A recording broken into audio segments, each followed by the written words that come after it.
সকলকে সুস্বাগতম।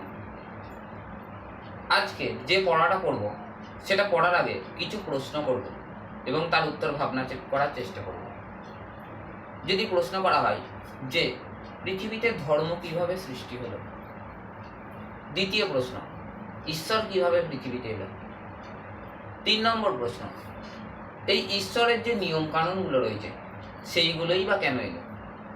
এই সমস্ত বিষয়ের যে চর্চা, সেই চর্চা আজকে আমাদের এই টপিক দ্য সেকেন্ড কামিং।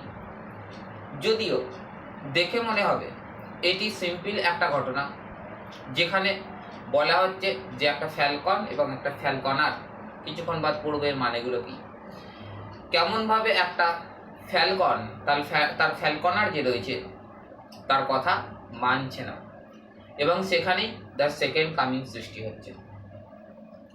গল্পটা যে বিষয়ের ওপর চর্চা হচ্ছে সেটা অনেকটা লক্ষ্য করলে জিসাস খ্রাইস্টের যে দ্বিতীয়বার আগমন তার উপর বেস করেই মানা হয়। যদিও এর সাথে বিশ্বযুদ্ধ সম্পর্কিত যেসব চিন্তা ভাবনা আছে সেইগুলোকেও চর্চা করা হয়ে থাকে। তো সেই কারণেই আমাদের এই দ্য সেকেন্ড কামিং কবিতাটা রচনা করছে ডব্লিউ.বি. ইয়েটস। ডব্লিউ.বি. ইয়েটস একজন প্রখ্যাত ইংরাজি লেখক। তিনি তৎকালীন ব্রিটিশ তথা বিশ্ব যেসব ধ্যান ধারণা রয়েছে সেইগুলো তার কবিতার মাধ্যমে উপস্থাপিত করেন। সেই রকমই একটা কবিতা আজকে আমরা পড়তে চলেছি, দ্য সেকেন্ড কামিং। অর্থাৎ দেখে যার অর্থ মনে হবে দ্বিতীয়বার কেউ আসছে, দ্বিতীয়বার কেউ আসছে, এটাই হচ্ছে মেন টপিক। দ্বিতীয়বার যে জিনিসটা আসছে বলা হচ্ছে সেটা হচ্ছে জিসাস খ্রাইস্টের সেকেন্ড জন্ম, দ্বিতীয় জন্ম। আমরা জানি জিসাস খ্রাইস্টের পুনর্জন্ম হয়েছিল, সেই পুনর্জন্ম কেন হয়েছিল সেটা সম্পর্কিতই ধারণা হচ্ছে দ্য সেকেন্ড কামিং। চলো আমাদের টেক্সট বই ক্লাস 11 এবং ক্লাস 12-এর a realm of English selection, English B selection class 11 এবং ক্লাস 12-এর দ্য সেকেন্ড কামিং আমি পড়া শুরু করছি।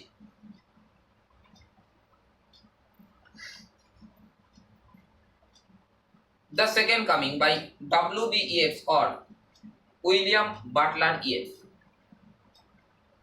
Turning and turning in the withering gyre, the falcon cannot hear the falconer.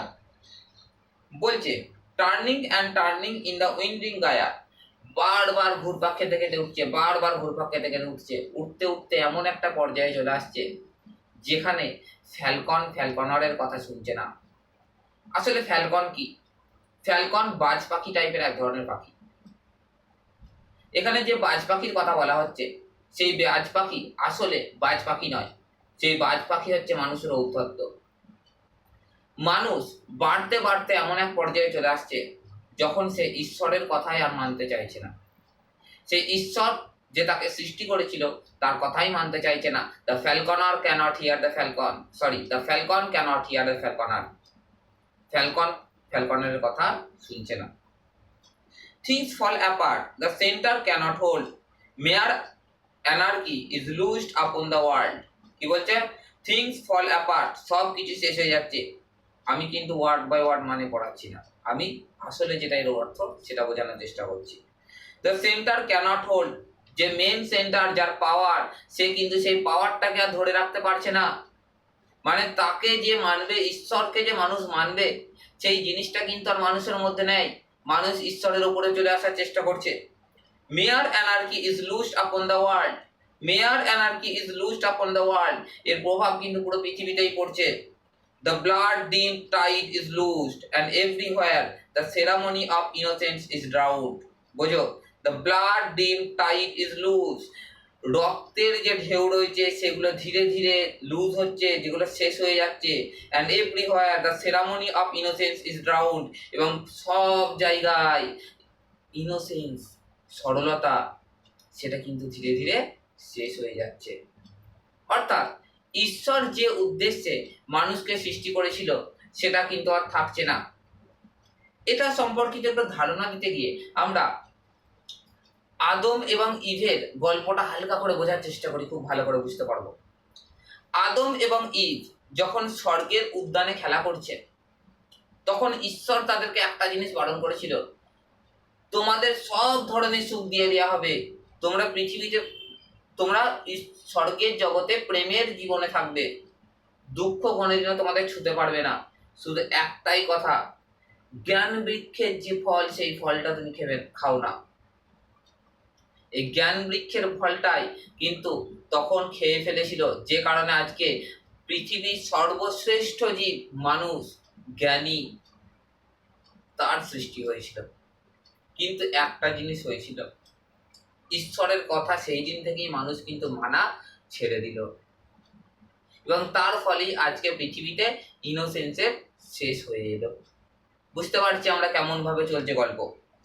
The best lack all conviction, while the worst are full of passionate intensity. The best lack all conviction, while the worst মানে সব থেকে খতরনাক, যারা ইনোসেন্সকে মানে না, যারা নিজস্ব সম্পর্কিত ভাবনা চিন্তা করে দরকার বলে সমস্ত জিনিস ধ্বংস করে দেবে, এদের কি বলা হয় ওর্স। তারা আর ফুল অফ প্যাশনেট ইন্টেন্সিটি, তাদের ইন্টেন্সিটি, তাদের যে মাইন্ডসেট, সেটা কিন্তু এখন ফুল প্যাশনে রয়েছে। মানে যত ধরনের পাপ আছে, সমস্ত ধরনের পাপ করেও কিন্তু তারা ঈশ্বরের থেকে ওপরে পৌঁছানোর চেষ্টা করবে। এটাই হচ্ছে দ্য সেকেন্ড কামিং সৃষ্টি হওয়ার প্রধান কারণ। কেন? ফ্যালকন অ্যান্ড দ্য ফ্যালকনার, যারা রয়েছে ফ্যালকন এবং ফ্যালকনার, ফ্যালকন কিন্তু ফ্যালকনারের কথা শুনছে না। যে ওর্স রয়েছে সে একদম সর্বোচ্চ পর্যায়ে রয়েছে, ইনোসেন্সকে যতটা পারবো তলায় দাপ দিয়ে ছেড়ে দেবো। কিন্তু ঈশ্বরের একটা মহিমা রয়েছে, যতবার তুমি চেষ্টা করবে, যত ধরনের ধর্ম রয়েছে, একটাই জিনিস বলছে, তুমি যতবার এই পৃথিবীকে শেষ করার চেষ্টা করবে, এই ইনোসেন্সকে শেষ করার চেষ্টা করবে, ততবার ঈশ্বর কোনো না কোনো রূপে জন্ম নেবে। হিন্দু ধর্মও তাই বলছে, খ্রিস্টান ধর্মও তাই বলছে। অর্থাৎ এইখান থেকে আমরা একটা জিনিস শিখে নিতে পারছি যে ধর্মের সৃষ্টি কেন হচ্ছে। দ্য সেকেন্ড কামিং কিন্তু এর ওপরই, ধর্মের সৃষ্টি সম্পর্কিত ধারণা আজকে পেলাম যে কেন সৃষ্টি হচ্ছে। পরবর্তী পর্যায়ে শিখবো যে ধর্ম এসে সেই জিনিসটাকে কেমনভাবে করলো। ধন্যবাদ।